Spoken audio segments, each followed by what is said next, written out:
and that we respect that and appreciate it. And I also give notice to attendees and delegates that this meeting is being recorded live streamed to you to YouTube and on the Regional District website. So I'd ask for an approval of the agenda.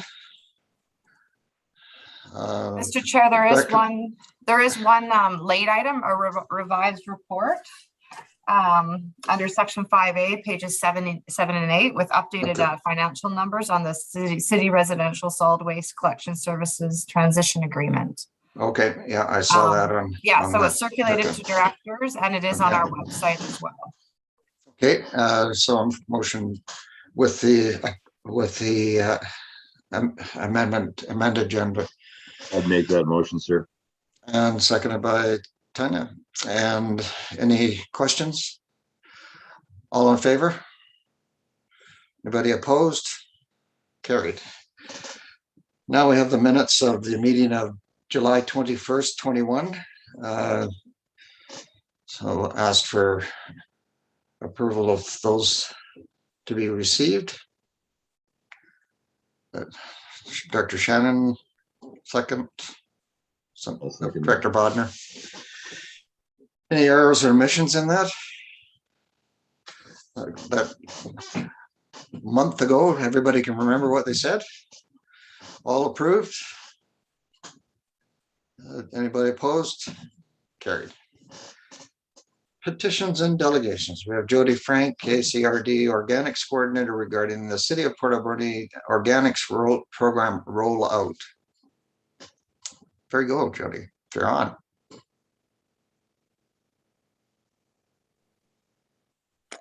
All right, I'll just get my screen shared for you.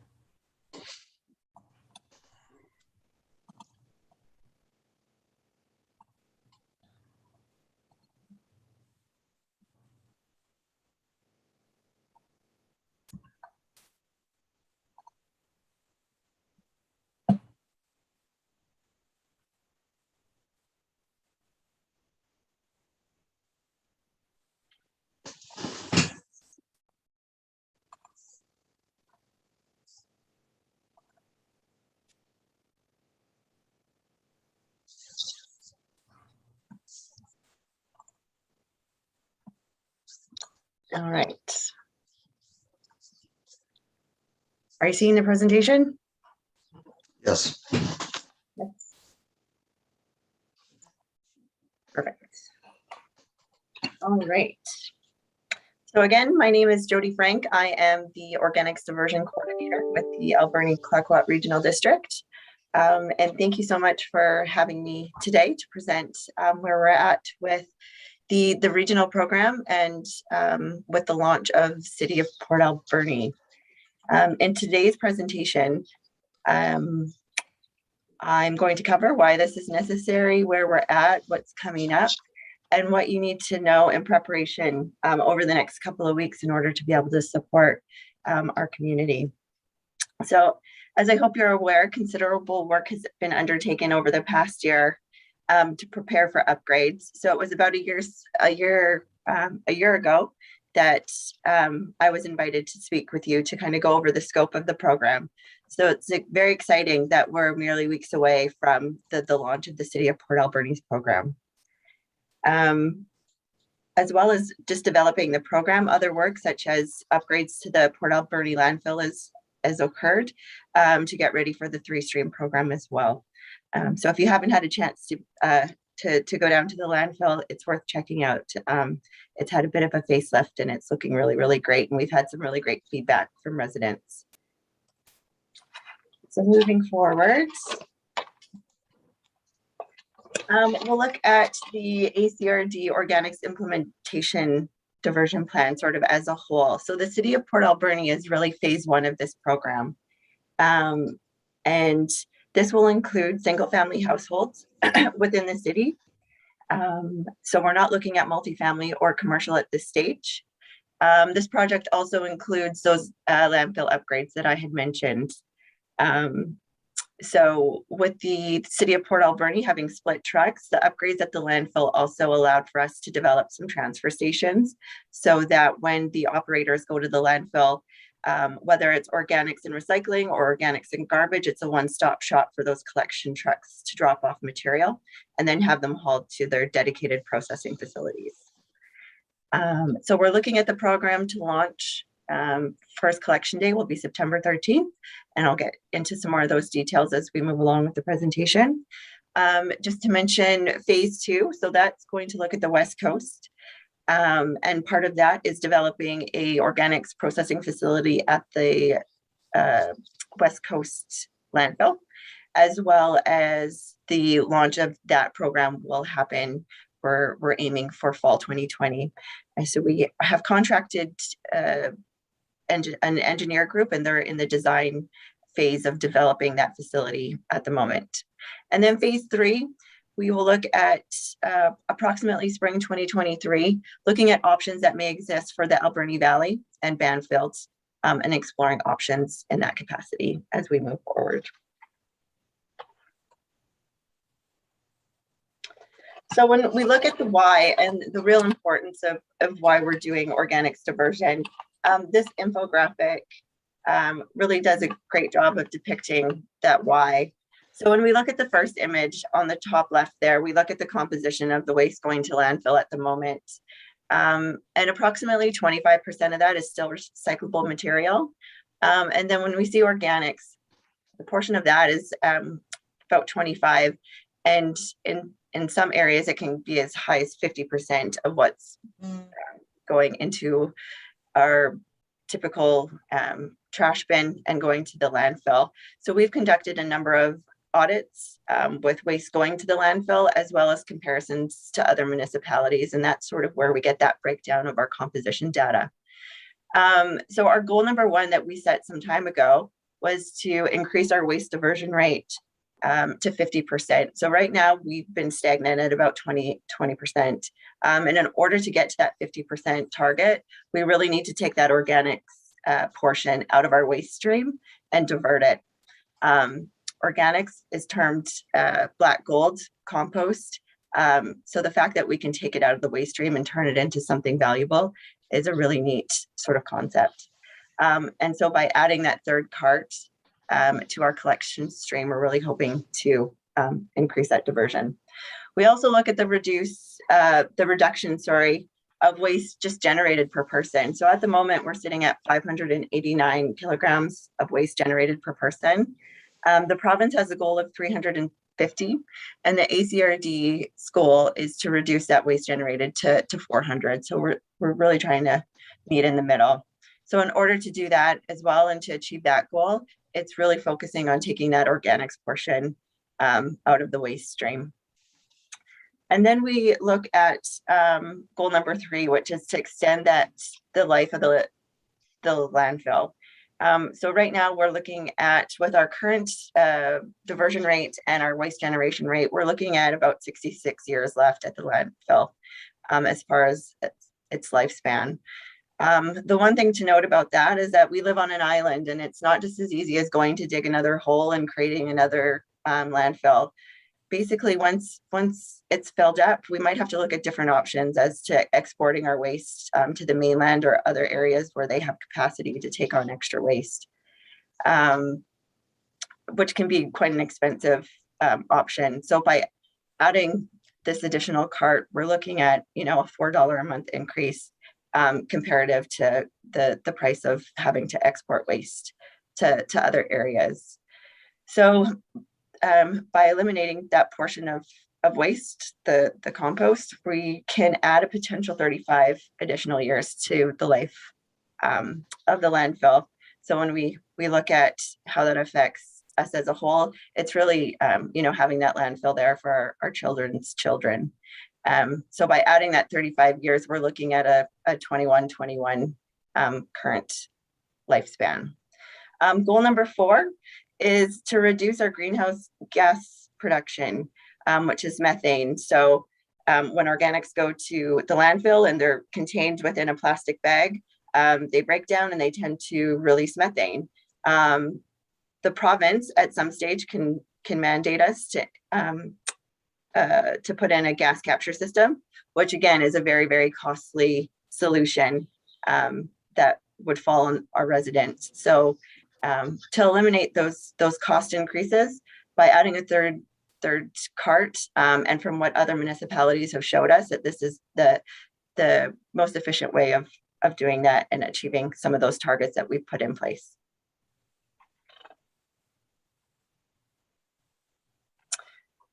So some of the work we've done to date. So as I hope you're aware, we've developed the Sort and Go branding. So that was a big piece just to give this project and the service a visual identity. So it's the Sort and Go brand, and you'll see it on our new carts that we're rolling out at the moment.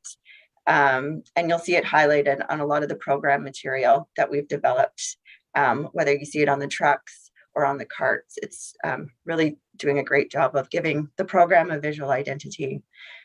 We've partnered with some local suppliers, which has been a really great piece, being able to partner with Earth, Land and Sea. So we put out an RFP, and we have composters right here in the Alberni Valley. So we partnered with them, and they will be taking the curbside material and turning it into compost. And then we've partnered with Rollins Machinery, which is a company that supplies us with the carts. So they're based here on the island as well. So it's nice to be able to team up with some local providers. We're also working with INEO Employment Services at the moment. They're helping us with the deployment of our welcome packages. So one contractor is looking at making sure the carts get to residential properties, and then we're following along with INEO staff develop with the welcome packages, which is this little kit here. And we had sent out an email for, if you guys wanted to come pick one of these up, but they basically include a welcome flyer that has all the information in it. It's about a 5-6 page document with all sorts of program related info. Paper liners, so this is your kitchen catcher that will sit underneath your sink to catch all your kitchen scraps, and then it makes it an easy transition from the kitchen catcher to your cart. And then we also have our Bearware stickers. So these are being put on to each of the organics cart, just as a reminder to Alberni Valley members and City of Port Alberni members, do your part and secure your cart to keep those bears wild. And then part of the welcome package work that's being done is these stickers here, which indicate to residents what their first day of collection will look like. So those are some of the education pieces going out with the welcome package. But I'll just continue to go over some more of the work we've done to really relay the message that this program's coming. We've launched our Let's Connect ACRD page. So this will be active throughout all 3 phases of the program. It's a great information hub that allows us to provide information to residents. They can ask questions. We can respond in a forum a manner so that if one person's asking us a question, we can put out an answer, and anyone that comes to the page can read that information. And it doesn't quite give them the opportunity to comment or, put the negative stuff, but we can always answer. It's a great tool for us to have 2-way communication and answer those questions that people may have. We've done a number of press releases, newspaper articles. So we've been doing a bi-weekly news article on the program and tips and tricks, different pieces of information since about February. So, and that's been all scheduled to kind of go in line with where we're at with the launch phase. Various radio ads as well. And so those will continue right through service kickoff to after we launch as well. We've had a number of info sessions. So hopefully you've seen Anna out in the community, whether it's a farmer's market or in front of one of our retail partners, being Canadian Tire or Home Hardware, or various places that we've set up booths. She's been there answering questions to residents. We're going to be out at the Fall Fair as well. So that's been a really great piece, engaging with the community. We also have the Sort and Go email and phone number so that residents have an opportunity to call and have a conversation if need be. And then as we continue to roll out, right now we have our pre-audit waste composition happening. So it's a composition audit, which will give us some baseline data as we roll out as to what our current diversion is and what some of our trouble areas are. As we launch, these audits will continue to happen. And based on these audits will give us information of some of our trouble or pain points. So things that are going into the wrong cart. And if it's a common theme, then we can put different educational campaigns out there focusing on those materials. So right now we also, with the INEO group doing the welcome packages, we also have an educator. So we've been rolling out carts for a few days now. And one of the key pieces has been that educator being out on the street, having face-to-face conversations with residents that might not be so happy that this is coming. Typically it's about 30% of the population that takes some adjustment when it comes to behavior change. So having that educator out on the streets right now has been a really useful tool. So we'll continue to do various educations. Getting in schools. Schools is a great tool to educate our children, to take various messages home. So we'll continue to do that as well. And as we,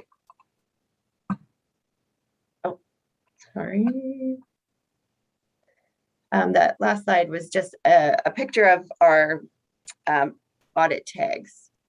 So if I can go back, there we go.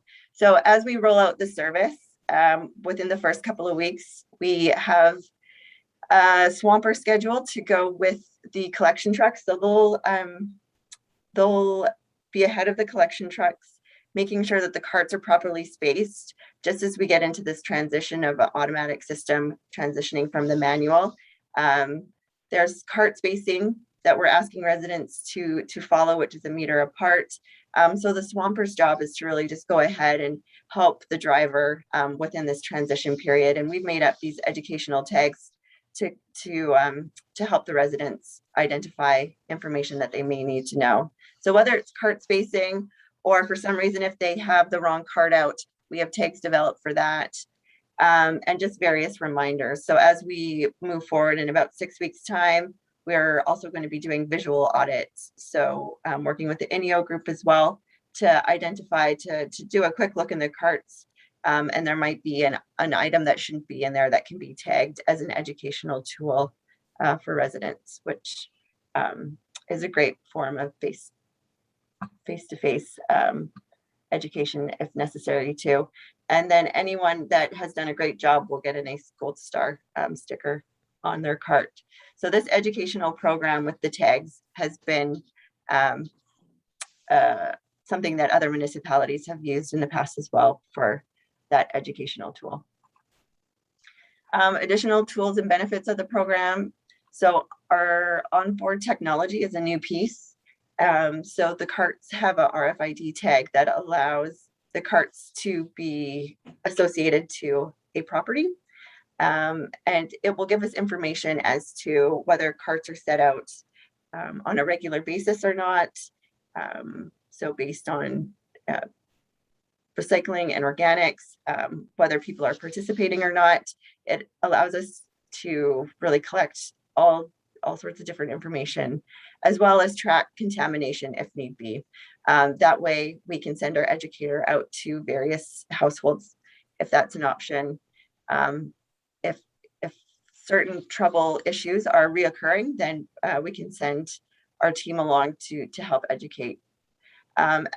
One of the other additional tools and benefits is compost for the community. So as we've partnered with Earthland and Sea, part of their contract is to allocate a % back to our community. So that can be in the form of compost for city parks or community gardens. And as far as the logistics for that particular aspect of the program, we haven't quite sorted out yet, but we will get 10% of what's collected within the next year back to use for our community. So next steps, delivery of carts. So you should be seeing these beautiful green and blue carts on the streets as of now. So they're being rolled out. The first day of collection of the new cart collection is September 13th. So residents can expect to have the change of service then. And then continued education. So we will continue to be out in the public and in schools to answer any questions that may arise. We'll continue with our radio ads and social media campaigns as we move on to this implementation phase. How you can help.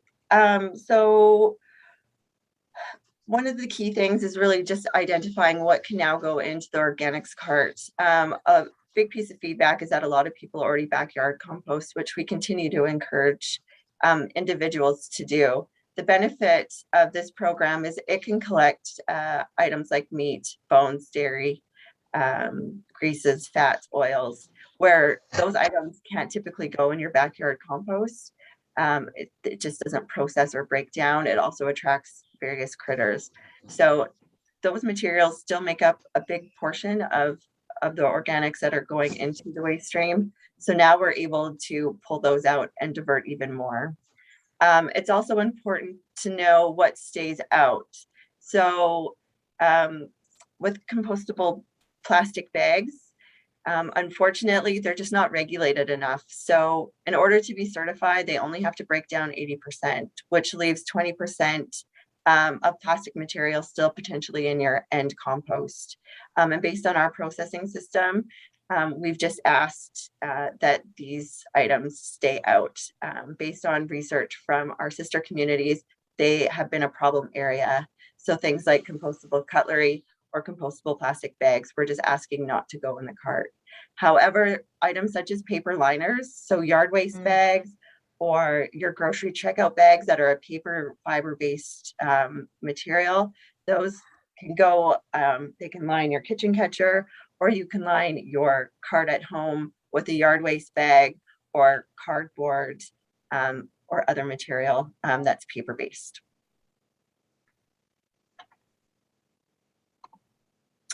And then the last slide here is stay in the know with Sort and Go. So a number of options that we have out there to keep you up to date with, you know, what goes in your bin. So the Sort and Go ACRD app has a waste wizard. So if you're not sure what item goes in which bin, like a greasy pizza box, is it recycling or is it compost? You can put that item in the search function and it'll tell you the disposal options. So whether it goes in your cart or if it's a depot material that would go to the 3rd Avenue or the landfill here at the AV or the Banfield transfer station, it gives you all those different options.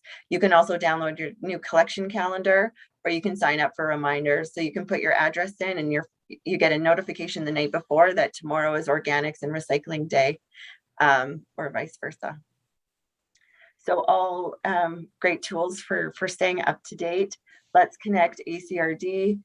So like, as I mentioned, it's a one-stop shop for centralizing all of our information that we're putting out there, from videos to presentations to FAQs. Those are constantly updated and kept in that one spot. So lastly, what I'd like to do is just play you a bit of a video. So this is really anything I didn't cover will be in this video. And if you have any questions, I'm happy to answer after the video.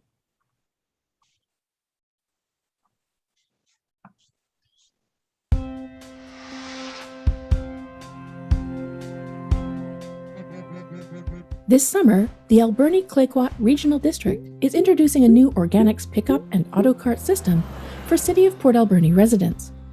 This new service will collect organics, such as food and yard waste, and divert it from the landfill to a facility where it will be turned into nutrient-rich compost. This will help extend the life of our landfill and reduce our impact on the environment. The new system will mean changes to how residents sort garbage and how it's placed at the roadside for collection. Here's what you need to know. A new automated collection system means equipment on trucks will pick up and empty carts, rather than crews manually doing it. Residents will receive new carts that will work with the automated system, a green cart for organics and blue cart for recycling. These will be like the garbage carts that are currently used, only bigger. Put all food scraps, including meat, bones, dairy, and greases, in the green cart, along with soiled paper such as paper towels and pizza boxes. Yard waste, like grass clippings, tree trimmings, and garden waste, can go in the green cart too. Each home will be provided a small kitchen buddy to collect organics inside. Liners are not required, and plastic bags, even those labeled compostable, cannot be used or placed in the organics cart. For those who'd like to have a liner, paper bags, cardboard, or newspaper can be used as a liner for your cart or kitchen buddy. All recycling that is currently collected roadside will still be collected, just using the new blue cart. Continue to make sure materials are placed loose in the carts and not tied up in bags. Items such as hazardous materials, plastic bags, overwrap, and foam packaging cannot be disposed of in your recycling cart. Excess material placed outside of the cart will not be collected. Please continue to take these materials along with excess cardboard to the Recycle BC depots for disposal. Organics will be picked up every week, while garbage and recycling will be collected on alternating weeks.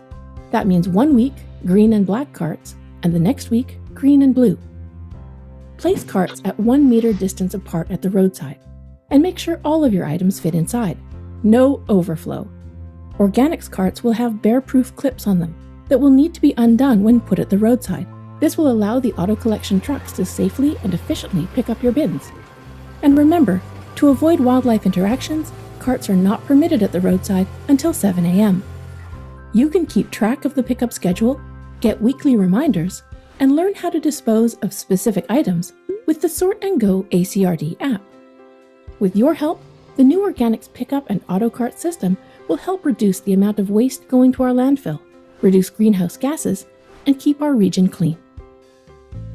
To learn more, visit www.letsconnectacrd.ca/organics.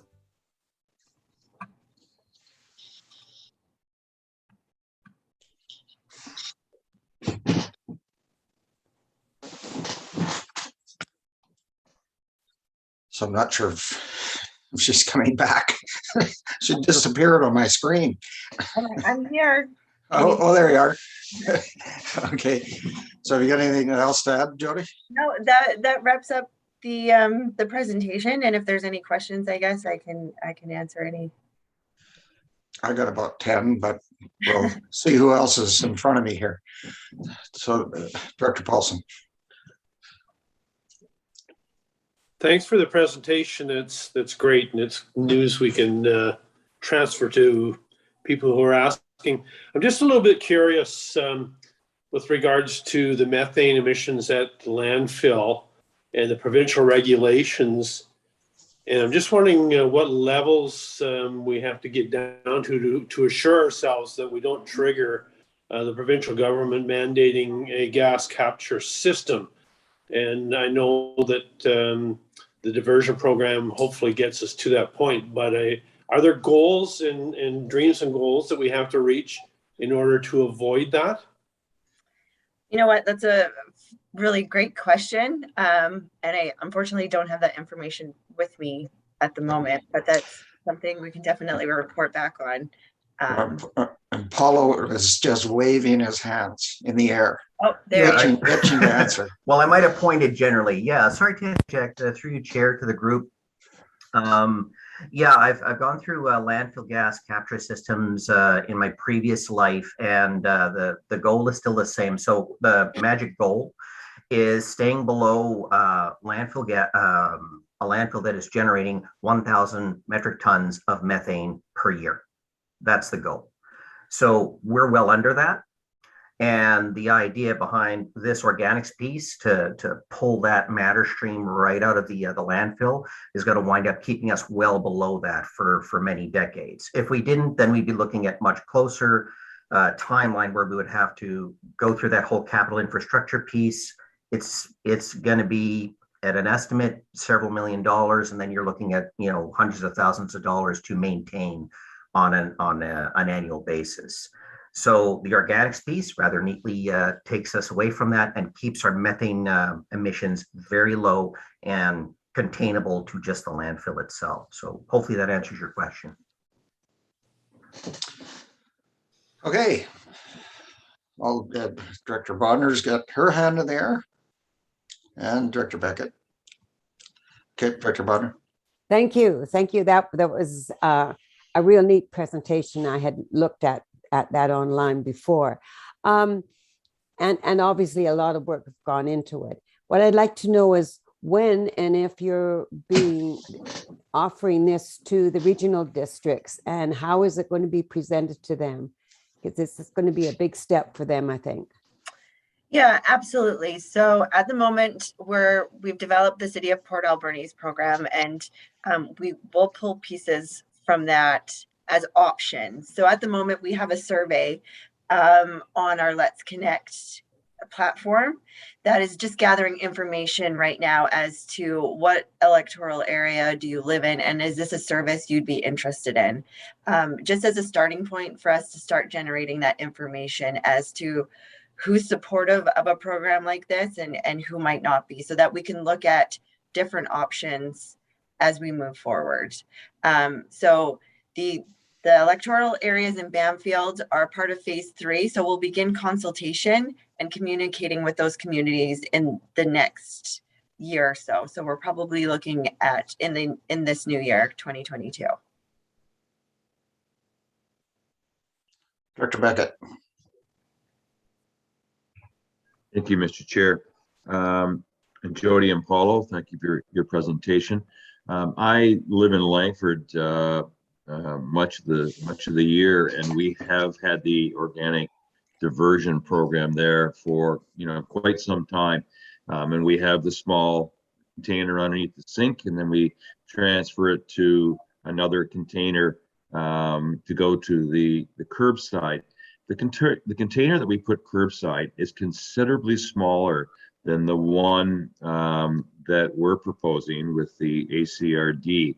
And what comes to mind, and I'm looking to see what research and experience led us to the size of container. My concern would be smell and weight of that container, given that organics is considerably heavier, in my experience, than just the bag of garbage that we put curbside. And I can tell you that in the heat of the summer, our small container, albeit it's well sealed, it does get odoriferous very, very quickly. So again, it's the smell and weight that's a concern. And I know that you can respond back by saying, well, it's on wheels. Our house is on a bit of a grade. And for some folks, it would be even difficult to move it with wheels. Well, those are my questions and comments. Thank you.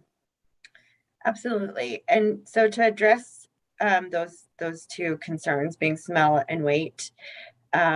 So right now, residents of Port Alberni have the garbage cart. So they're already sort of used to the cart, although it is smaller. However, that is supposed to be the stream that you generate the least if you're diverting organics and recycling. Now with the smell, essentially it's the same material you're typically now putting in your garbage stream. We're just asking you to separate it into this new green bin. And that's why we're also offering weekly pickup. So if you're generating that food waste, we're picking it up on a weekly basis so that, within the heat of the summer, you're not getting too much of a smell issue. There are also, if you're really sensitive to smell, there are these new products out there where you can put deodorizers in your compost bin. But because there is the weekly pickup, you're separating those bits that would typically go in your garbage and be picked up weekly. We're now taking those smelly bits out, picking up your organics weekly. And as far as weight, yes, the carts typically can be a bit heavier than what we've typically used as manual. However, people are used to the garbage cart. And again, it's the cart itself might be a little bit heavier, but if you were putting those contents into the garbage, it's essentially you know, the same stuff just going in a different bin. Having the rubber wheel system, so instead of the plastic wheels that typical carts would have, we've upgraded because we know we live in a hilly environment, so they have the rubber wheels. And we picked the size of cart based on sort of that concept of, they call it the Goldilocks concept, where, you know, one's too small, one's too big. So we've gone with the just right. Yard waste is a big component of, especially this time of year when we're doing yard cleanups. We're in the middle of a really dry fire season, and it's a way to prevent people from illegal dumping, which we're you know, we're getting a lot of material in our forest right now, and given how dry it is, that becomes a real fire hazard. So we're eliminating a trip to the landfill by allowing residents to put that excess material into their bins. And it's just a matter of, you know, rolling it out to the curb, and then those new fancy trucks do all the heavy lifting. They've got the big arm that grabs a hold and just tips it into the split compartment, the appropriate hopper. So I hope I addressed those 2 points. Great response. Thank you. Thanks. Okay, I've got a couple of questions that I'll throw out there. Yeah. The online calendar that the city has at the moment, is that going to continue on the city website as well as the ACRD website? So the app / widget, it's got many different terms, but the Sort and Go ACRD, we are merging the two. So right now the city is phasing out their widget, and we're going to use the one that we commonly use right now. So it'll have the same information. All the addresses are loaded in there. So the calendar, you'll put in your address and it can tell you your collection day. You can print a reminder, and it gives you the frequencies depending on where you live, what your collection day will look like. Okay, I can see that as a really key thing, that maybe a link from the existing city site to our site might be an asset. The cost offset, a lot of people have the large garbage bin, which now will be only requiring a small garbage bin. There will be a cost offset there. So have you calculated that to see how that's going to filter out? So that work has been led by the city in their financial department. But basically, so what I think you're asking me is, so the way it's structured with the city is that your size of garbage cart is dependent on what you will be paying. So the standard size is that 120 liter. So that's your base rate. And then if you have a 240 liter, your rate goes up. So the bigger size of garbage cart you have is what your waste charge is based on. So if you have the standard size, your fee is $4 a month, in addition to what you typically pay right now. Okay, so what I'm asking is, somebody who's got the large size container, Yeah. And now is going down to the small size container because that's all they're going to need. I think it's $8 a month for the big one, if I'm not mistaken. I can't remember exactly. Yeah. But So yeah, the city just proposed a new bylaw, which was accepted, which has increased costs to those carts. But if you're at a 240 and you go down to the 120, then there is a reduction of costs there. Because right now that 240, regardless if it's with the new bylaw or the old bylaw, had an increased cost associated to it. So that 240 card is going to be increased even more now with the new bylaw. But if you go down to the 120, then you do get a reduction. And I'm not exactly sure what that is. I don't have those numbers in front of me. again, something that might be used as a selling tool. I mean, if I don't know how many of the big carts relative to the small carts there are out there, but if that creates a balance and a sort of a cheaper transition, it might be a good sales line. Multifamily and commercial. I really see this as a big gap.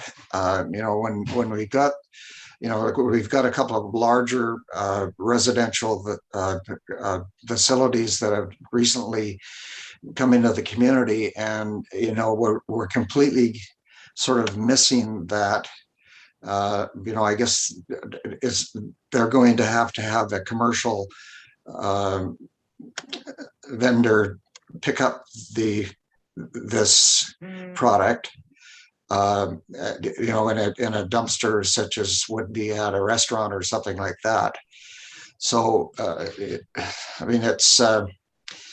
it just kind of seems like it's such a big piece of our community, and there's quite a bit of commercial and residential that could be captured within it. And do we see ourselves going in that direction in the future? Absolutely. So multifamily and commercial are not part of this initial phase. So right now we're just trying to get residential households part of the scope, like within scope. And right now residential is serviced by city, the city collection service, where multifamily and commercial are collected by private. So it's not that we're not going to do any work in that space, but just for the sake of the initial implementation of organics diversion, we're looking at single family households. And as we implement the program in the other two phases, we're doing some work in that space for the West Coast, because obviously commercial, is a huge part of the waste generated in those communities. So we'll take information there and then loop back to phase one. We have Earth End and Sea right now that provides an organic collection service for commercial. However, we're not mandating them to do that right now. So we're working with our education coordinators to start working with businesses on switching to more compostable friendly products, so that there's, if they're switching to, the compostable takeaway containers, then there's an option there. So it starts with that education first, getting them in the mindset that there are service providers out there that the material can go. And then once we've got the residential program sort of narrowed down, we'll loop back into that commercial and multifamily space to look at how we can help, implement organics in that space. Recycling is also an issue when we look at commercial. So it's mandated by and regulated by Recycle BC, which is very much focused on residential. And they're working in the space of how they can adjust to capture that commercial side of things. So there's a bit more work that needs to be ironed out in that commercial space before we can. Yeah, I think an easy transition. There's three of us sitting in front of you here right now that have small businesses, and I don't see the difference. Like for our business of 12 staff members, and like naturally we have customers, but for us to put out a weekly organics bin would be really easy. But for us to put a dumpster on site and have it dumped once a month, because that would be the only time it would ever have anything close to being full, is problematic. And a place to put it, the smell of it, all of the rest of that, when the solution really is include small business within the scope of this residential pickup, and give the opportunity to try that out and see if it'll actually work. I know Director Cote's situation is going to be like aggravated in it even more than our situation. So Director Cote. Thank you. Yes, I own a building in Port Alberni that has 5 businesses and 6 apartments, residential units. So how are they going to do recycling? So with recycling, so you like with the organic, sorry. So with the multifamily, when we talk about recycling, so again, that is a program that's regulated through Recycle BC. So they provide funding for residential households for us to contract a service provider to pick up their recycling. When it comes to multifamily and commercial, the program varies somewhat.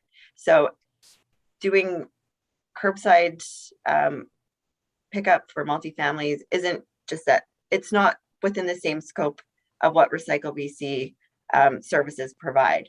With organics, we're working with current haulers that we have within the community. So working with groups like INEO, for example, on how we can get them involved, or companies similar to INEO, on collecting more of the small scale commercial businesses.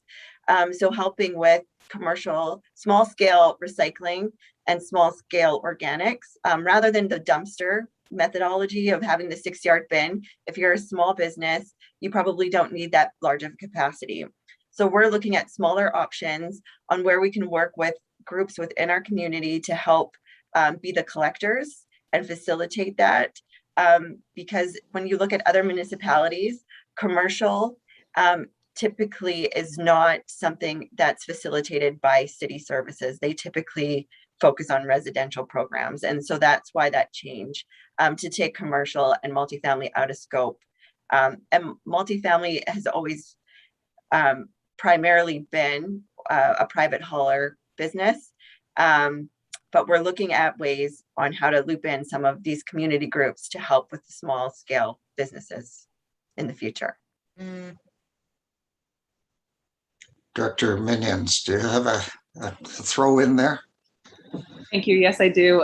And when this came before the city, your comments were mine exactly, Director McNabb. I think that we are leaving a gap here for very small businesses. It works very well for large businesses to get dumpster bins.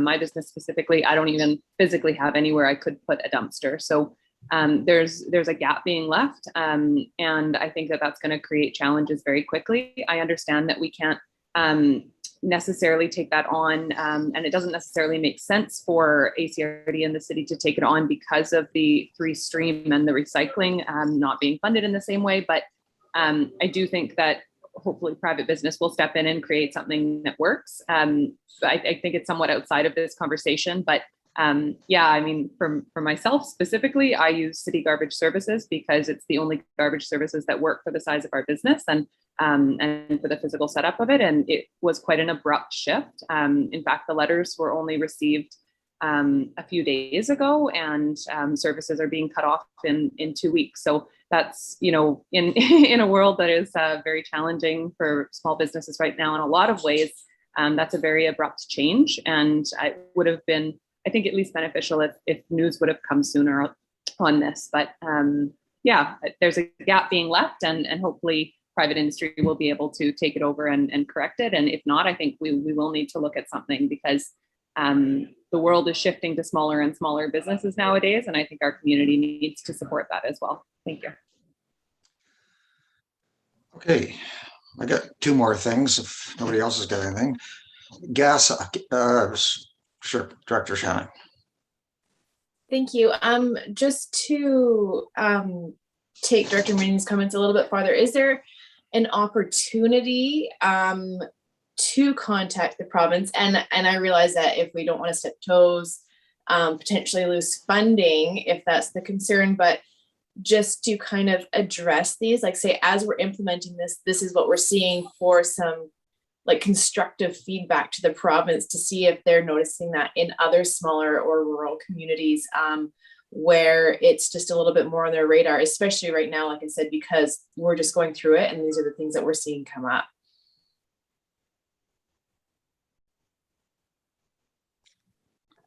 So, sorry. Paula or Jody in there? I'm not clear on the question, sorry. Okay, sorry. I guess my question is like, I understand if we don't want to go to the province and say, hey, these are issues for us because we don't want to jeopardize our potential funding. But I guess my question is could we write something to the province or Recycle BC saying, hey, we're really appreciative of this. We're rolling out this program. These are some of the issues that we're seeing that we're hoping to work on in the future. I don't know if, thanks, Terry. Right. So we're talking about the commercial space here and multifamily. Yes. So Recycle BC is currently looking into this commercial space on how they can help provide services in that commercial space. So it's something we'll continue to work with them on, and to see what they develop. And as far as the small businesses, we'll continue to work with the city on finding options for, you know, I know commercials being taken out of service, but we continue to work with the city on trying to find solutions on how we can best service small businesses. Okay, I've got Director Cote and then Terry after that. There must be solutions out there. You know, we're not the only community in British Columbia that must have this problem. So have we looked at what other communities are doing to address the gap? Yes, of course, we consistently look at what other municipalities are doing. And so a point I never touched on is, you know, 80% of BC population and municipalities have an organics program like this. When we look at commercial spaces, again, and I think that's where the city was going when we wrote it into the bylaw, is that the city doesn't typically service commercial businesses. And we had quite a long list of commercial businesses that the city was still providing service to.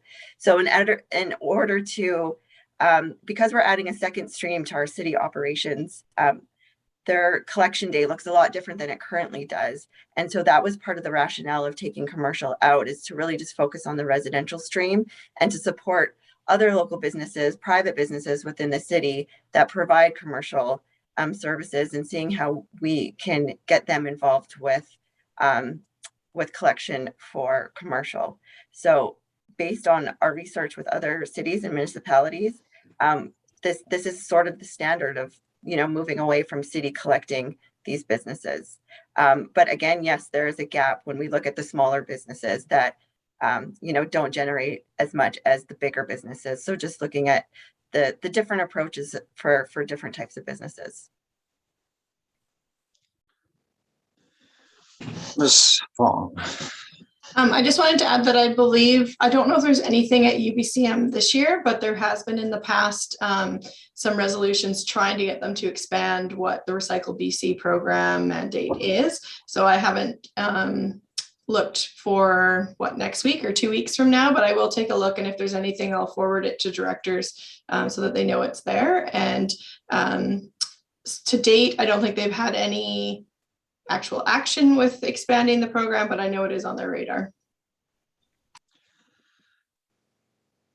Okay, I've got two small questions. One of them is to Paulo. The gas off time for the product, the organics that are in the landfill now, do you see sort of some kind of a projection of when those will gas off and reduce the amount of methane actually coming out?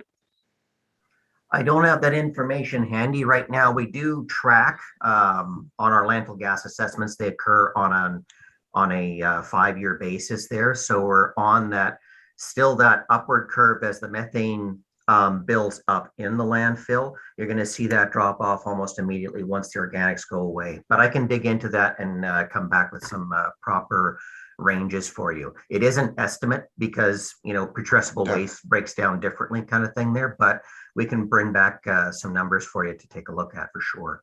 Okay, appreciate it. And the other thing is a regional drop off for people in the regional district, or even people at home that have maybe a little more organics than they want to.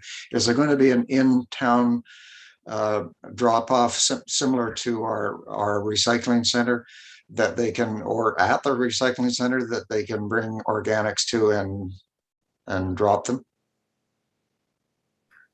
At this point, and I'll look to Joe to jump in unless I miss anything, but at this point, the drop off, the closest drop off that'll be available will strictly be at the AVL. We've got provisions in place for drop off for folks that are coming into self haul.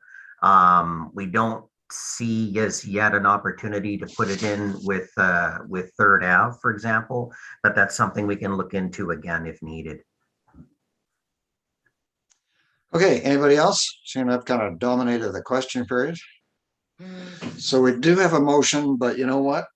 On the agenda that I have on screen, it isn't the new motion. So if somebody's got the new motion, maybe the motion's the same, but the content is different. Is that correct, Wendy? So Terry? Oh, I actually don't think there's a resolution for this. This was just to receive Jody's presentation. And then we'll move on to the request for a decision about the city okay. residential. Okay, already will work. Okay, motion to receive the presentation. Dr. Shannon, Dr. Paulson, anybody who doesn't want to receive it? All in favor? Carried. Okay, on to the next important item. Who's taking this? Paulo. Absolutely. Thank you. Through chair to the group. So and in line with a lot of the discussion we've just had here, we're now embarking on this transition piece over the next month. So now the focus is strictly, the discussion around the recycling piece. We talked through Recycle BC, they're covering off the, single family, et cetera. So they're going to be taking on, I should say, city is going to be taking on the collection piece as part of the 3-stream transition and working through things with Recycle BC with the end goal of after December 31st of this year, there will be a contract between Recycle BC and the city of Port Alberni specifically.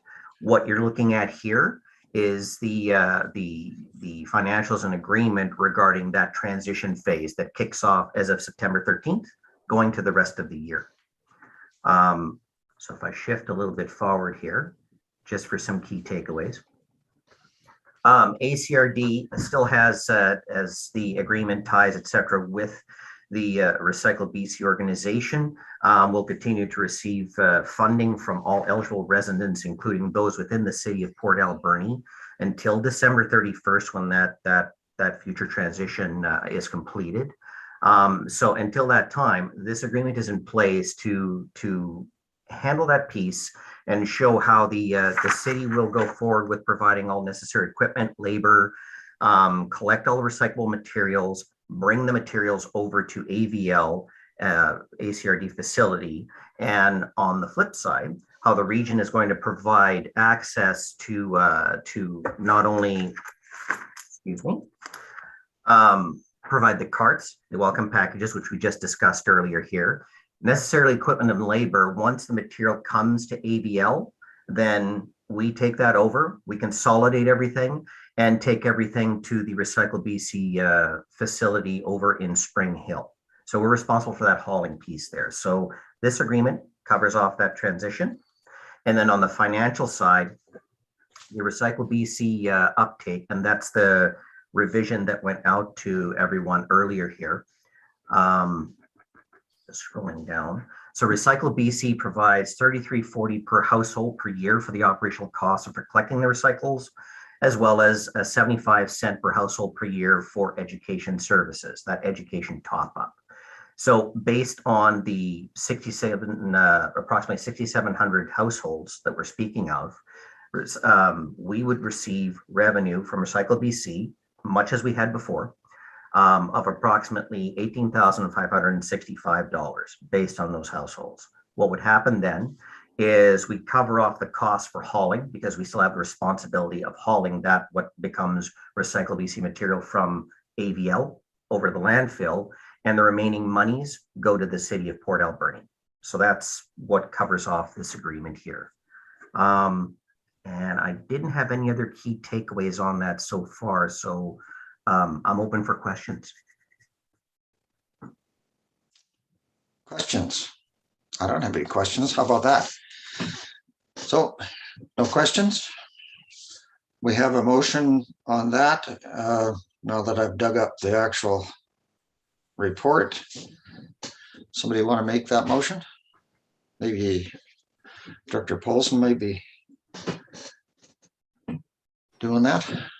Okay, I'd like to move that the Alberni Valley and Bannfield Services Committee recommend that the ACRD Board of Directors authorize the CAO to enter into a 3-stream waste collection service transition agreement between the City of Port Alberni and the Alberni-Clayoquot Regional District for a term commencing the 13th of September 2021 and ending on the 31st of December 2021. I hope that's the right motion.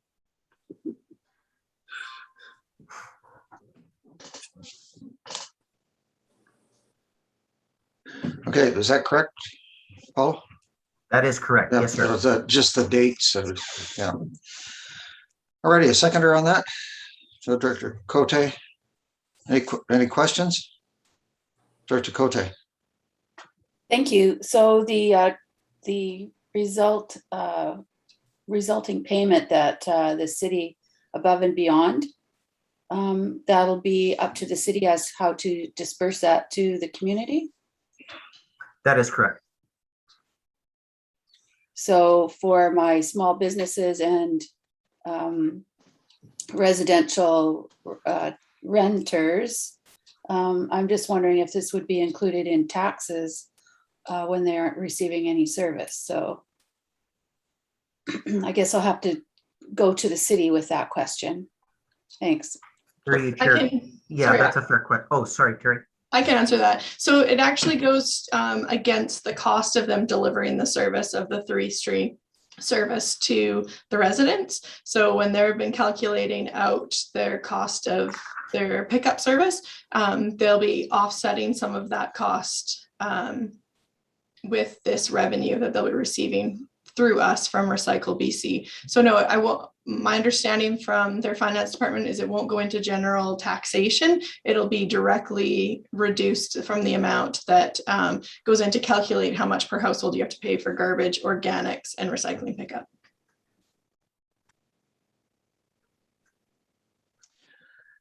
Okay, any other questions on this? It looks like we're going to be revisiting this before December 2021. So, okay, all in favor? Anybody opposed? Carried. On to the next item.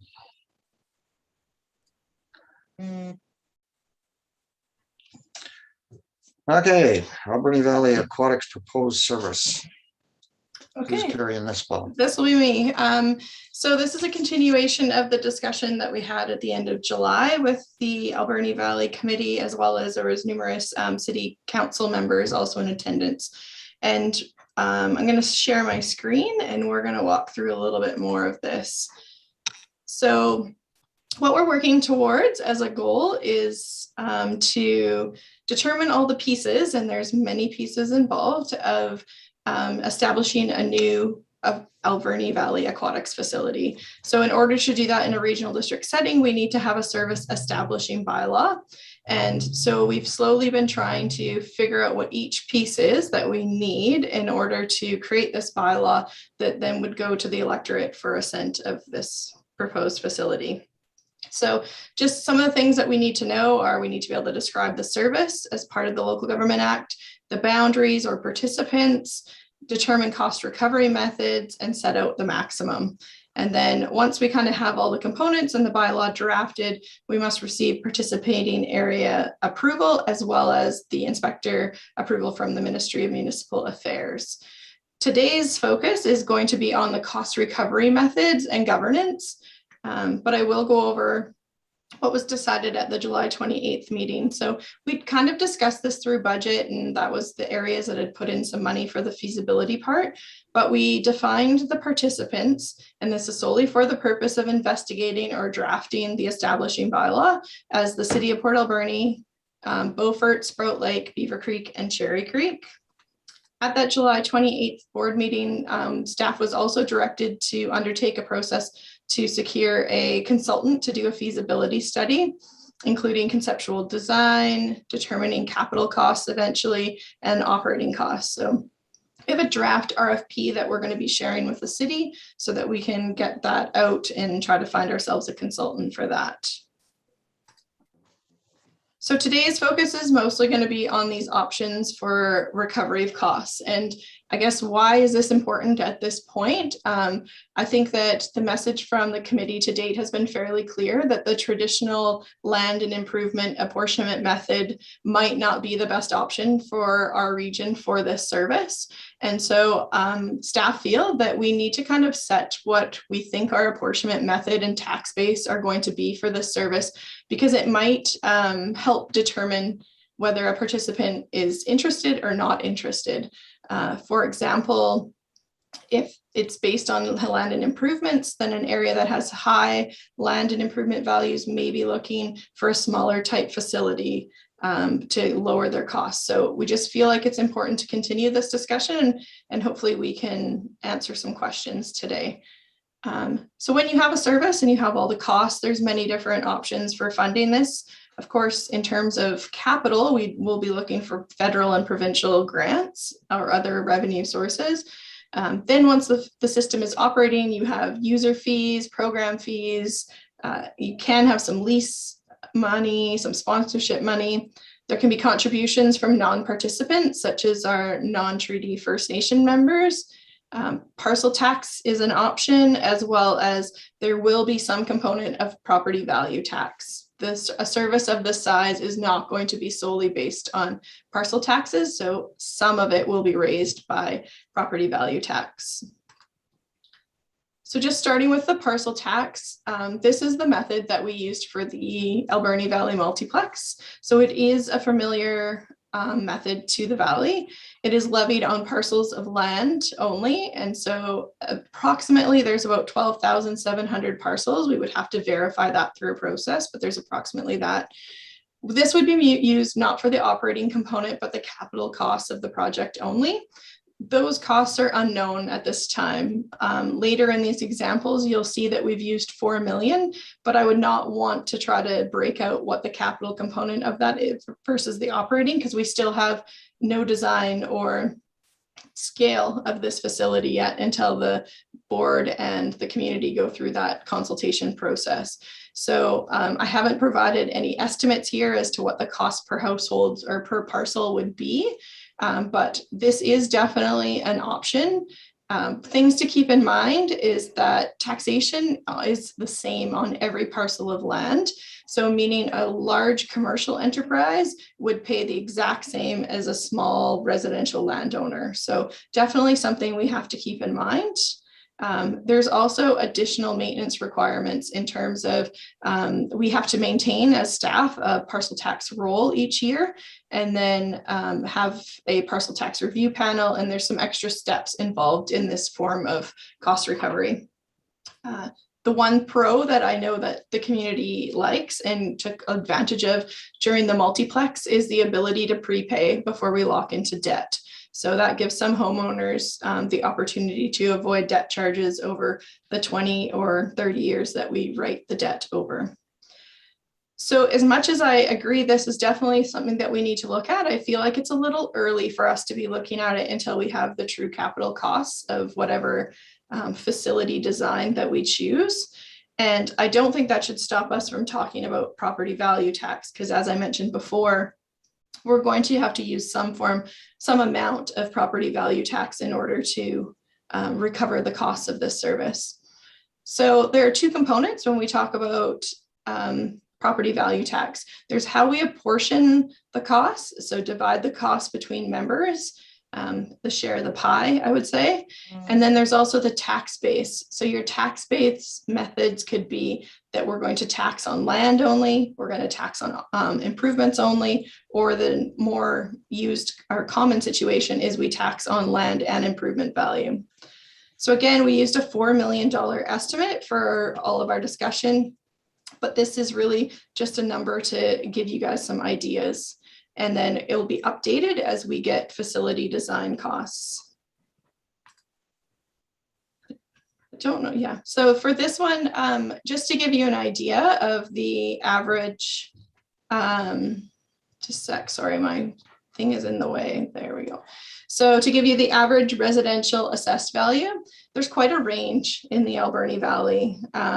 For example, Port Alberni's average residential based on the 2021 roll was about 324,000, and Sprout Lakes is about 750,000. If you take improvements only and ignore the land values that are attached to these properties, it makes quite an impact, and really the range is significantly smaller. So when you remove those land values, the value in the city is about 223,000 versus at Sprout Lake 293,000. So a way closer range. There are numerous options that staff could come up with, and we're happy to come up with more if you see something missing that you would like to discuss. But we just thought we'd walk through some of the more common options. So this is the default. This is what we use for the majority of our services, and it's the land and improvements. So you apportion on land and improvement values, but then you also tax on land and improvements. So it gives you a consistent residential rate across all properties. But when you apply it to the average estimated household, you'll see there's a large range of $211 to $487.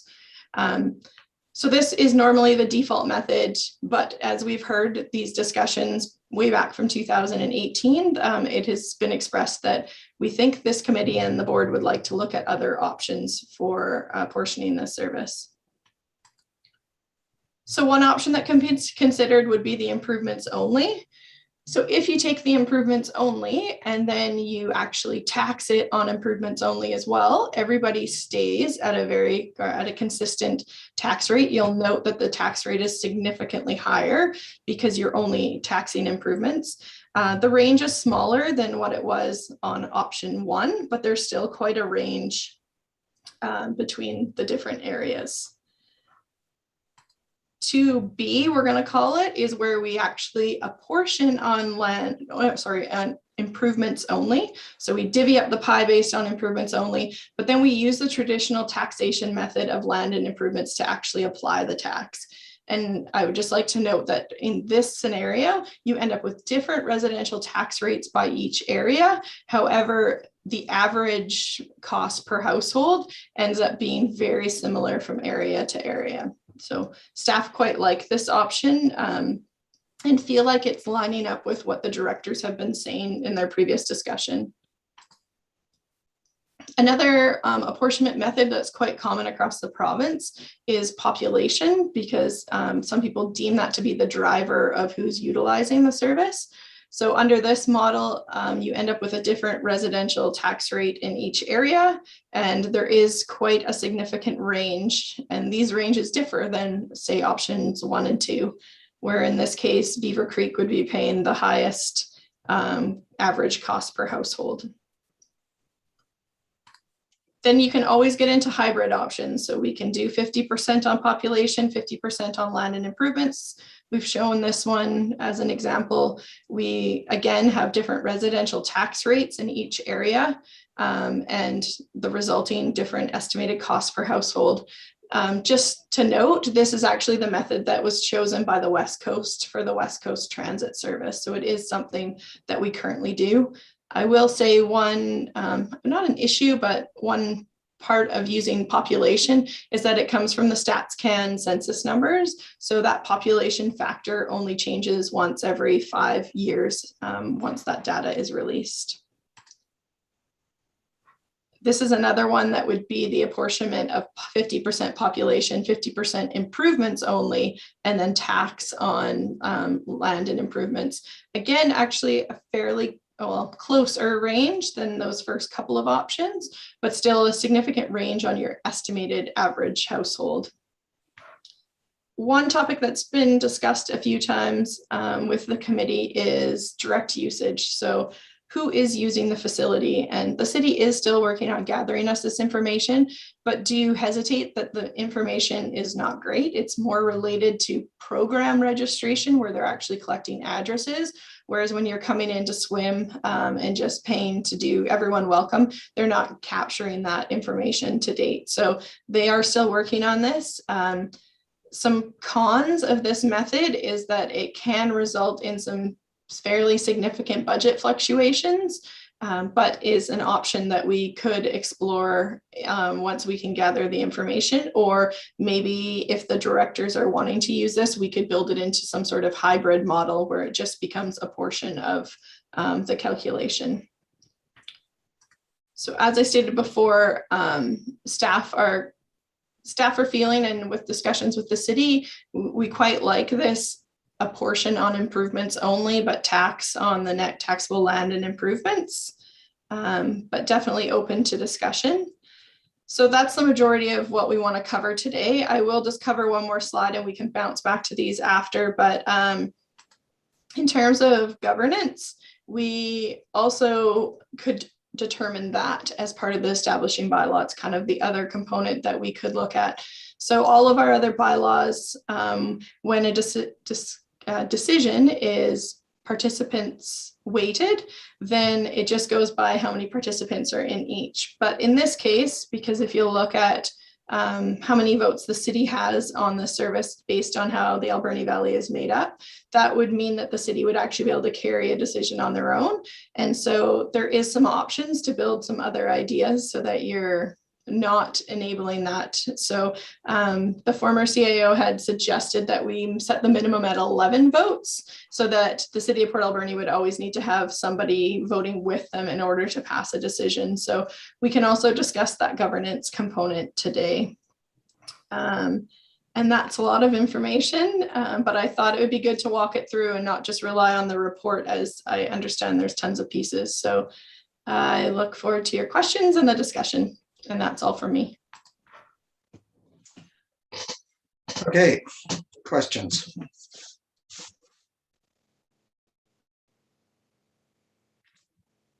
Director Cote. Thank you. Just to start off on the voting, why isn't it one vote per director? So some decisions are definitely still one vote, one director, but there's many decisions per the Local Government Act that end up being a weighted vote. You'll notice on our agendas, not at the committee level, but at the board level, it'll quite often say weighted participants. So the Local Government Act actually outlines what decisions are weighted versus unweighted. And so this would be for those weighted decisions only. Does that help? Oh, Wendy's going to jump in. I can give examples. Any financial budgeting decisions are weighted. Entering into contracts and agreements are weighted. So to carry on with that, why can we change it then to just 11 votes? So when you're establishing a service, you can set the parameters of voting. So the default mechanism in the Local Government Act is a weighted, but as part of the establishing bylaw process, we can add a section into there that's regarding governance, and it can state that in order to pass weighted decisions on this service, that you need a minimum of 11 votes, or whatever options that you would like to explore. Director Cote. So then why couldn't it just be one vote per director? The city still has 2 votes, but every other area has 1. And then it wouldn't be a matter of the city and just one director passing something. Okay, we can definitely go back to the drawing board and look at that. We haven't actually changed governance at this board table yet before, so I'm not sure all of the options. I don't know if we can waive the weighted vote. I think that maybe we have to continue that, but we can take a look at that and then come back with some options for you guys at the next ABB.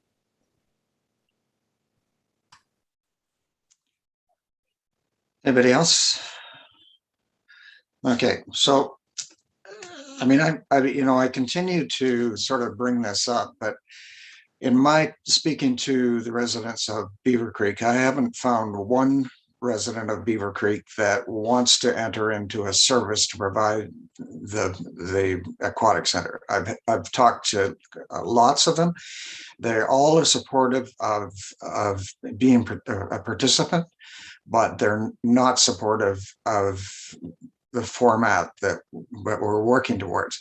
And I kind of feel like we're putting the cart before the horse. I mean, I think that the horse is a decision by the rural areas to be a equal partner participant in this type of service. And I'm not sure how we vet that and how we get the public's buy-in to actually doing what we're doing. And, you know, if we get to a point where we've got a public hearing or a public process,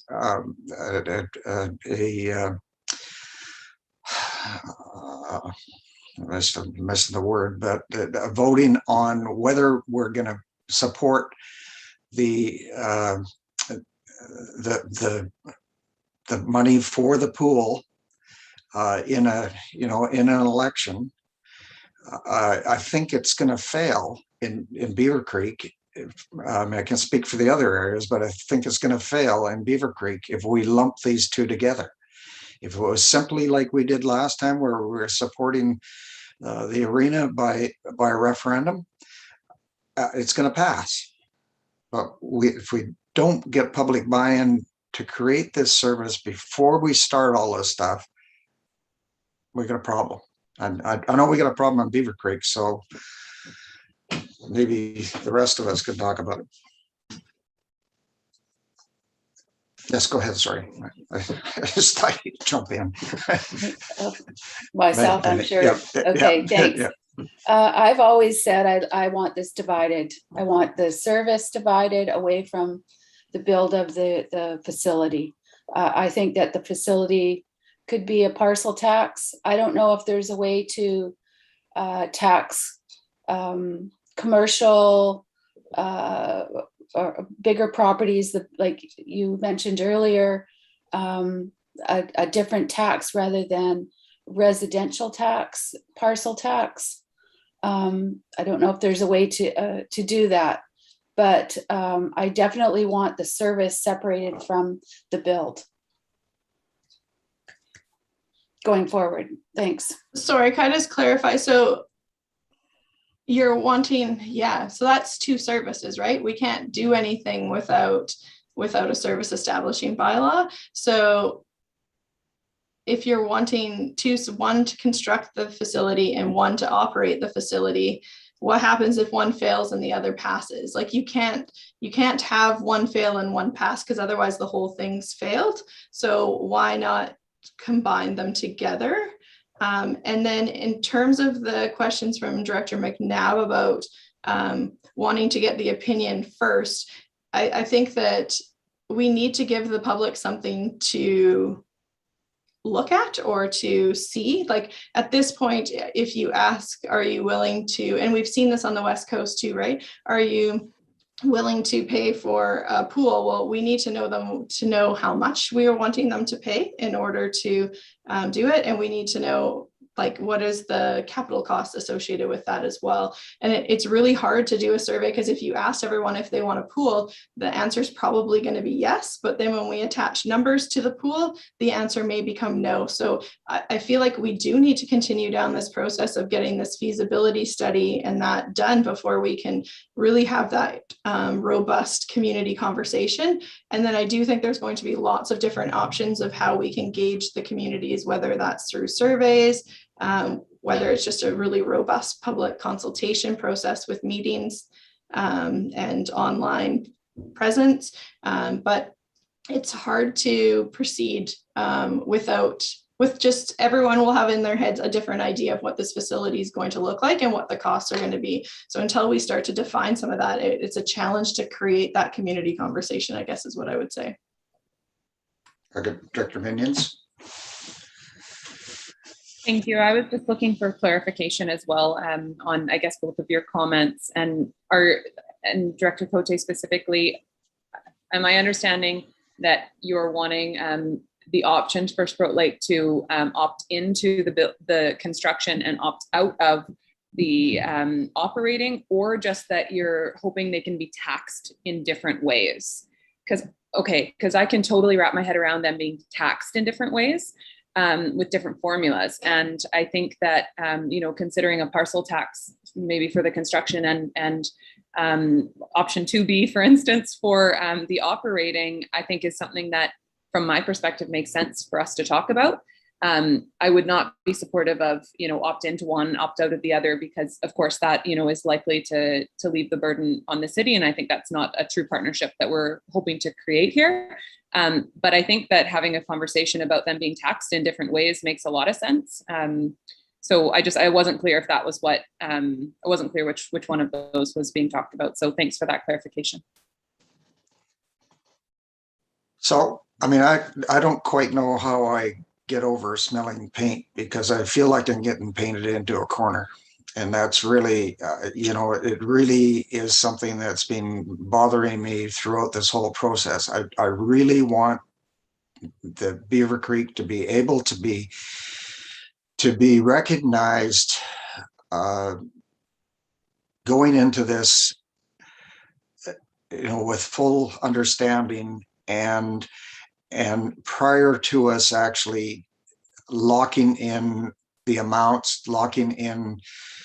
I don't want to go to a referendum on a one-shot deal. I want their support prior to that, and I don't know how we get that, but I don't want that end day to be, here we have it. We're partners with the city, and this is the way it works. I mean, I feel that the city gets far more benefit out of having any of the recreational facilities. The financial spinoff in the city is way more to the businesses and to the citizens than it is to any of the rural areas. So, and Beaver Creek, certainly. So, I mean, I can see us getting on board with building this thing, getting on board with a higher participation with the fees that we pay towards it. But I need the public to understand what the heck we're doing here and give us the support that we need to move forward. So I don't know how we do that, Director Minions. Thank you, Director McNabb. So I would very much not agree with your statement about more benefit and value to the city than to the rural areas. But I think we're not here to debate who gets value. At the end of the day, we all see value in this service for the entire valley. And I know I hear from rural residents just as much as I hear from city residents about the value and how much they want a pool. And I do agree very much with Terry as well that everyone wants a pool until they see the cost of the pool. Then we're going to hear a different side of the story. And that said, my understanding is that we don't have the information yet, and we are nowhere near going to referendum on this. And that's the point of the public engagement. That's the point of the feasibility study, is to look at those options and present those options to the entire area to try to understand what the community wants. Let the community drive the process. And yeah, that is the community as a whole, because we're looking at doing this as a whole, or not doing it at all at this point. And that's an option that I think is completely fair to consider as well. If 40% of the residents of this community, in the rural area do not want to be a part of this, then we're likely not going to move forward with building a pool. I think that's an option we need to talk about as well. And I don't think that that's going to be the desire of the community, but I think that's a very reasonable part of the conversation to say, do we want this or not? Or can we make do with the facility we have with some significant improvements? But that public engagement process is where we decide that. And it's where your residents and my residents all get an opportunity to come out and say what they want, so that we can help build a referendum that is, going to come down to a yes or a no. But we can't give 5 options in a referendum, but we can give 5 options in a feasibility study and public engagement that follows that. So I think we're so far from even talking about a referendum yet. There's going to be so much opportunity for the public to come out and engage and tell us what kind of service they want, or if they don't want a service at all. And I think we have to be very willing to hear that as well, if that ends up being what the public says. Thank you. Okay, Director Cote, Director Brodmer. Thank you. So I totally agree with comments said. I think that we're nowhere near bringing this to a referendum with the election in a year's time. Nowhere near. I've done some research and been watching what other communities are doing regarding building new pools. It takes years to get to the point. The city has already done a feasibility study 10 years ago. Now it's time for the regional district. It's going to take time. And the thing is, I think that we need to look at this in a way that we are a community with no borders, because this is a service that will provide for all of us in the same way. What we need to think about, though, is who is going to be running this service. Will it be the city or will it be the regional district? I'm not so sure I'd be in favor of the regional district running this. I think that the city is far more well suited to actually run this service. But here I am jumping way down the line, figuring out, how all the details down the road. When I think right now what we need to do is go to the community with the question, do you want a pool? Maybe a few options on how we can pay for it. And I still want to see the payment schedule separated for the build and the service separate. I think that's the right way to go. But I think there's also an area where I'd like to explore how we can tax commercial or those bigger companies, whatever, that would only be paying one parcel tax. Maybe it's an option where they can voluntarily pay more or whatever for a community service. But here I am once again jumping down the road. I think that we really need to go to the community, find out if they want a pool, what they'd like to see in it, with some numbers, but I don't know how to get to that point. Thanks. Director Paulson. Director Bonner was first. Thank you. I think Director Cody kind of said exactly what I was going to say, that there needs to be a lot more discussion within the community about this pool.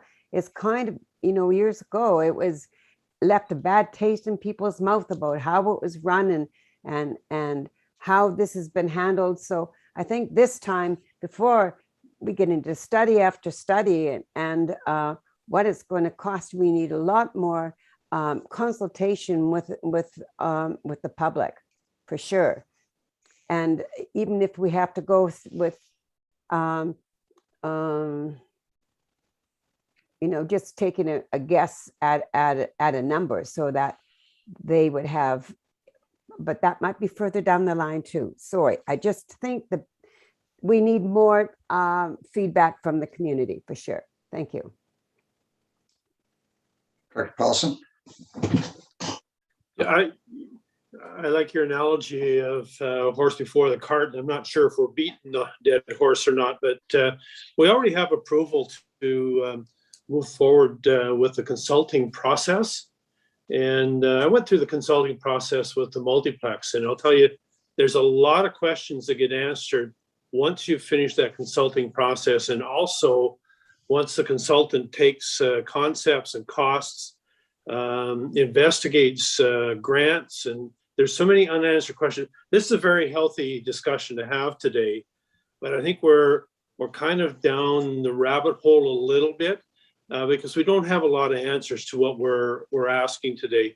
And I just feel we need to move on, get moving on that consulting process, get to the public, have a chat with each of the areas, and find out what each area is willing to do with regards to participation. And at the end of the day, we may find out that either you're in or you're out, and we may be in or we may be out. But I just want to move forward with that consulting process. Let's get that done. There'll be a lot of questions that should be answered through that process, including the public consultation process. And I would think that costing and tax methods should come out of that consulting process as well. I'm curious, Director Beckett, I think you went through a pool building process in the past. You may have some comments on how you arrive at your decision, your actual decision-making process. Go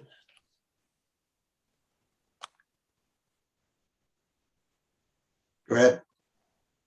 Yeah, thank you. Thank you very much for that. You know, ours was a partnership. We're talking about the city of Langford now, working in cooperation with a private developer and the YMYWCA of Vancouver Island.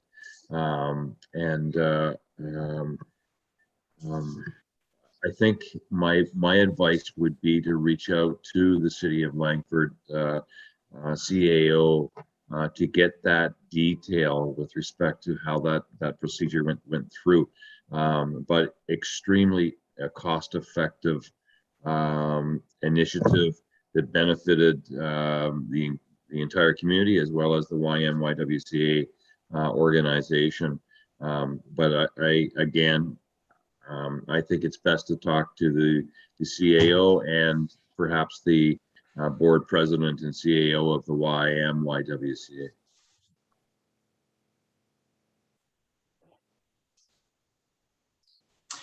Director Paulson. Actually, Director Beckett just brought up an interesting concept, and that's the public-private partnership, and that's not out of question with this. And I would hope that maybe that concept is dealt with through the consultants' findings and stuff too. The triple P is a way to go. We looked at it for the multiplex. The formula didn't quite work. Your private investor usually wants a very quick return on their investment, and we just couldn't find a way through admissions to repay that. But it is an option, and it can be a very cost-effective option for a community if it works. Director Beckett. Thank you. I just wanted to add that not only was I a senior member of the city of Langford, but I was also chair of the YMYWCA during the time of construction and ribbon cutting. So I'm happy to chat offline with respect to my own personal experiences in developing a first-class facility that included pool, fitness, childcare, etc. Okay, anybody else? Ms. Fong. Sorry, I was just going to say that staff do not think this is a fast process, and we are moving on the feasibility study, but we continue to talk about this apportionment, not because we think this establishing bylaw is going anywhere anytime soon, but that we think as part of the community conversation. For example, Sprout Lake residents are going to be saying, am I paying at the same rate as what the city of Port Alberni is paying because my assessed values are triple what they pay? And so although these decisions can be changed later, that we really think that it's important to kind of say, no, we're not looking at just the traditional model, we're looking at other models, and this is what we're investigating on the basis of at this point. And we think that it helps that community conversation. Staff also agree that a huge part of this feasibility study is going to be that community consultation part. So, and we are moving on those two, but we don't feel like a decision on apportionment of costs necessarily. We actually feel like it helps the feasibility study. It doesn't jump the feasibility study, if that makes sense. And same with the parcel tax discussion. Again, that can be had once we actually have some numbers to play with. And even if we did go with parcel taxes, we still are going to need a property value tax of some form to service this cost. And finally, there's no model in which the regional district becomes the operators of this service. The idea would be that we would own the facility and then do an operations contract back to the city of Port Alberni to operate it as they already always have done. a lot has changed in the last 20 years since we did the multiplex borrowing, and the model that we used for the multiplex, where the city owns the facility and the regional district owns the debt, won't fly with the Municipal Finance Authority again. Either one organization needs to own both or none at all. So we can't go with that model that we once did, as times have changed. And so we do need to look at some other options. And they'll help us with those, but that option of one organization owning and the other organizing or owning the debt isn't going to work again. I think that covers everything I wanted to say. Okay, Director Paulson. Oh, sorry, I think Director Shannon was in there too. So.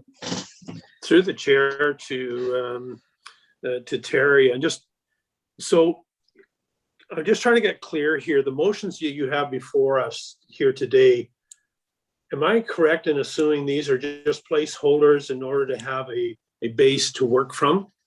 Or am I oversimplifying that, in that these motions and the actual structure can be changed in the future once we do the public consultation? Yeah, so this would basically guide the feasibility and the cost discussion, so that as we were developing these models and doing the public consultation, we'd be stating that this is the board's intent. The intent is that we're, for example, if you go with motion number 1, that we're going to apportion on the basis of improvements and tax on land and improvements. So when the consultants are developing stuff to go out to the community to show what is the cost going to be to me as a homeowner in Beaufort, that we would be using those assumptions in developing that. The feedback from that might be, we do not like this model. And then at that point, the board could then pivot and look at something slightly different, but it would be a way of building the information as part of the community consultation process.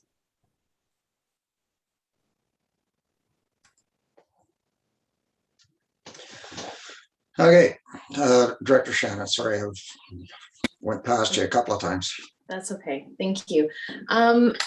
I just have a couple comments to throw into the whole conversation. I think my perspective of where some cart and horse analogy may be coming from, and I was honestly quite conscious of this when we had our previous meeting, because we talk about it's a study, and I fully understand that, and I am on board to get this rolling, to get this study done. We put away money for it. This is happening. But when we talk about as a whole, we are, for the purpose of this study, these are the 5 participants in this. I feel sometimes in the last meeting too that I say yes, and I feel with our previous CAO, this is kind of my conversation with him in our meeting was, I say yes because I want the study done, but it may happen that Beaufort says no, and then I need to, and then that's the answer. I just felt that I was a little bit backed into a corner saying, yes, I want to participate in the study, but it's not fair if you back out farther down the line. So I don't want that kind of feeling onto the community when we go through this process. I want it to be known like, hey, this is what we're looking at. This is who we're thinking of is going to be participating. And these are some options for taxation. And Terry, I don't know if it's an option because we've got like 6 options in front of us today. I don't know if as part of the feasibility study, we pick our top 3 we might want to show people just to say, hey, we could do this, we could do this. I don't know if that's too much work for feasibility, but to have a little bit more almost flexibility with what we're showing and hope to get that feedback, that dialogue back and forth with everybody. I said this before, I understand the options of taxing differently. I know that if it comes down to a parcel tax, I'm just going to throw the plug in now that it will be an issue for my area. And I mean, there's people here that know historically that was an issue before. I don't think that's gone away. But again, that's down the road. I think I just really want to be clear that we're not making decisions today that are kind of locking us in, because that's kind of what I felt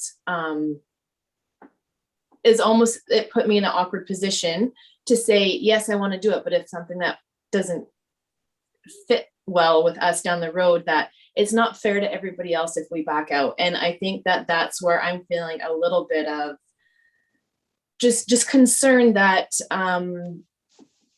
I said yes now for a study, and then a year or two down the road, it's going to be like, well, Beaufort said they were in, or any area said they were in, and they don't have the option to come out, where just how the conversation goes. And I think that that's maybe a concern what John was hearing from Beaver Creek residents, like, hey, I need to know more before this. And we're not saying that there isn't the option there. We just, it's that fine line of saying, hey, this is what we want to do. This is what we've worked on.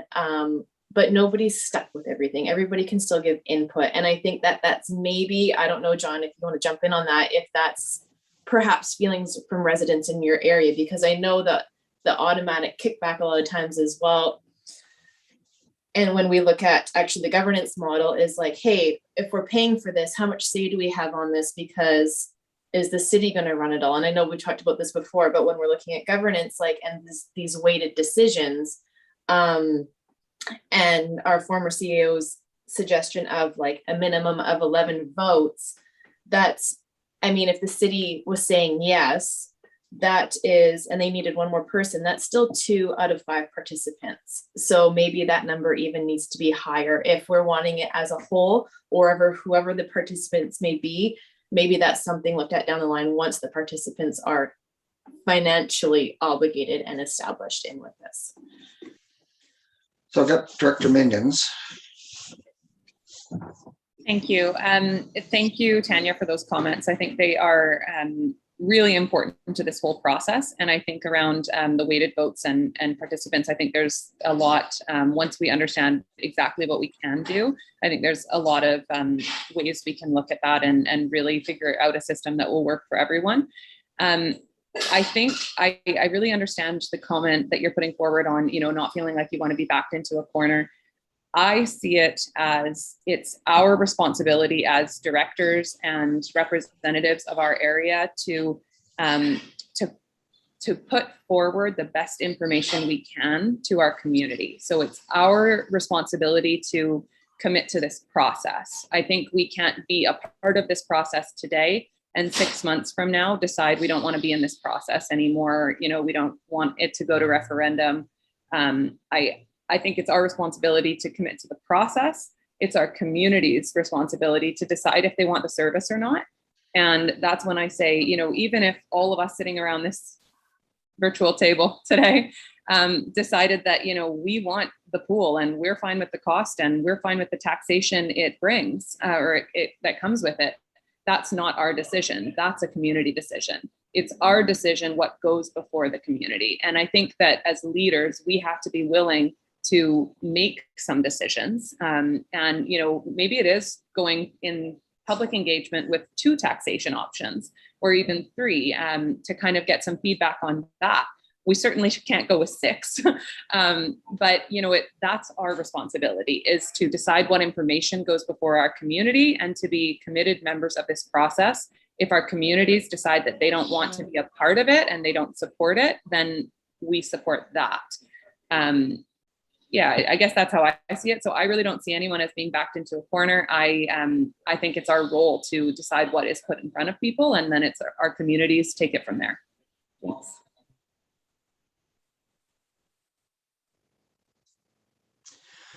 Okay. Anybody got anything else? I don't know if these motions that we have in front of us are actually valid for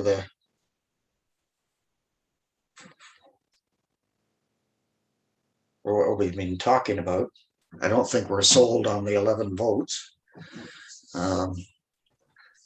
Sorry, Chair, we could defer both decisions if you guys are wanting.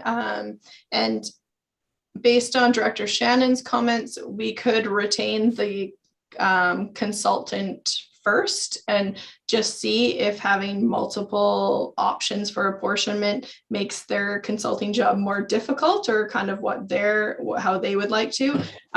One tool that we've been talking about as staff that they used on the West Coast that I would say was both successful and not successful was the survey. And so at some point, if we're looking for these things, maybe we're sending out a survey with the consultant by area to give the different areas a bit more feedback. So I'm happy for both these decisions to wait. I think I could definitely I hear today that we'd like some more options for governance, but also thinking that one I feel like has more time than probably the apportionment one. I really think the apportionment one, we need to have something, whether that's multiple options or one, to present as part of that consultation, but I'm happy to wait for us to actually get a consultant on board to help guide us through that if you guys would prefer to do it that way. Dr. Cote? Thank you. Yeah, I would like to defer this till we get the consultant involved with moving forward. Got a seconder on that? Everybody? Okay, so is that okay, Terry? Are we good to go with that, or? Yeah, that's good. Yeah. I got Director Shannon and Director Cote. Yeah, thank you. I Counting just on wanted springs. to ask if we defer, does this, like these decisions until we have a consultant, does that affect your timeline, Terry, at all? Like that's not going to slow this up at all? Because I wouldn't want to do that.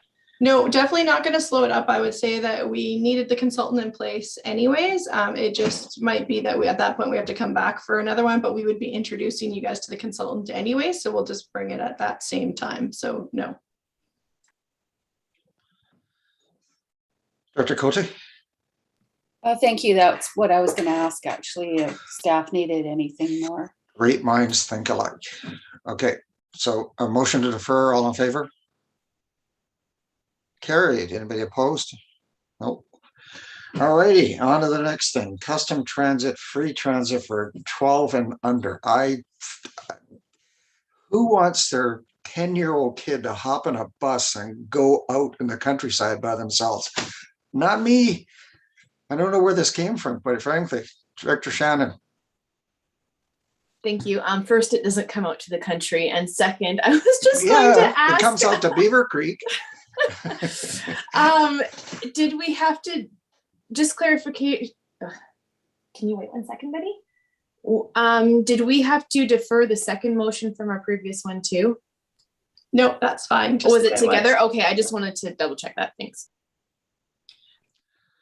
I can speak to this BC Transit one because I don't, Eddie's off. So this is an initiative by BC Transit to try to make it under 12 is free. So it doesn't mean they're traveling by themselves. It could be them traveling with their parents and they are going to travel for free. So it is an initiative that the province and BC Transit are encouraging and are wanting to encourage ridership of local transportation. Now, for us at the regional district, the impact is going to be very minimal because we only run the Handy Dart service from the regional district itself, and the ridership of that is, I think, maybe zero or very limited for people that are 12 and under. So the financial impact of us signing up for this was really nothing, but we did follow the lead of what the city of Port Alberni was doing. And again, it is based on a recommendation from the province and BC Transit trying to have these all travel for free. So that's all I have. Okay. I'll wave to them on a corner of Mercy and Beaver Creek Road. It's like, oh, there's that 10-year-old kid again. Okay, somebody want to move this? Or are we receiving it, or what are we doing here? Yeah, I'll move to receive. Okay. Seconder. Any other comments? All in favor? Opposed? Carried. That looks like it on my agenda, unless somebody else sparked up. Motion to adjourn. Have we got public input here somewhere? Mr. Chair, there is no public in attendance this morning, and also no emails received respecting the agenda today. Okay, sorry about that. Now a motion to adjourn. I want to stay Director Bodner, I think, and Director Minions. Okay, all in favor? Carried. Thanks a lot for your participation. Good discussion.